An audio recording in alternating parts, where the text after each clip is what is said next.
let's make my Fieldstone quilt pattern, which is perfect for a jelly roll or even a layer cake. Now, one of these pre-cut bundles will yield you a 48-inch by 50-inch quilt. With all that said, let's go ahead and get started with how to cut for a jelly roll. Now, first you will take 30 strips and subcut them into 4 2.5-inch by 8.5-inch rectangles per each strip, and here is what the waist will look like per each strip for a reference. Then you're going to take 8 strips and subcut them into 8 2.5-inch by 4.5-inch rectangles per each strip. And once again, here's what the waist will look like for a jelly roll.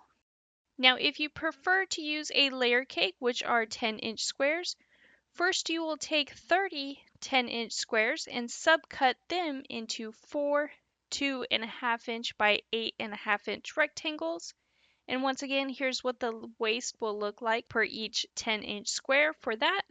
And then you're going to take 8 10-inch squares and subcut them into 8 2.5-inch by 4.5-inch rectangles per each square. And here's what the waist will look like per each pre-cut, just so you can get a better look.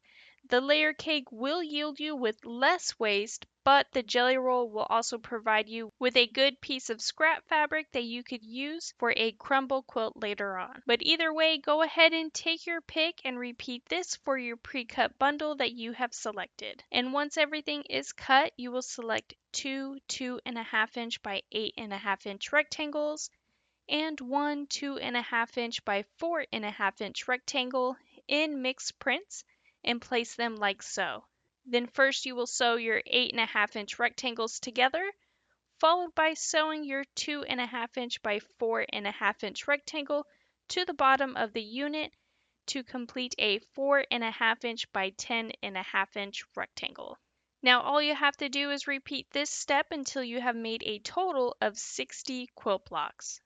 Once all of your blocks are sewn, you will then take 2 of them and rotate one of them 180 degrees. And now you'll sew those 2 together to form a 8.5-inch by 10.5-inch rectangle as your final quilt block. Then you'll repeat this step until you have made a total of 30 quilt blocks. Once all of your blocks are made, you're going to lay them out side by side in a 6 by 5 block layout. Then, as always, sew your blocks together to form rows. And then lastly, sew your rows together to complete your quilt top. And here is what my Fieldstone quilt looks like all finished. For the backing, I am using this coordinated print from within the collection. Then as for the thread choice, I am going with glide threads in the color steel blue.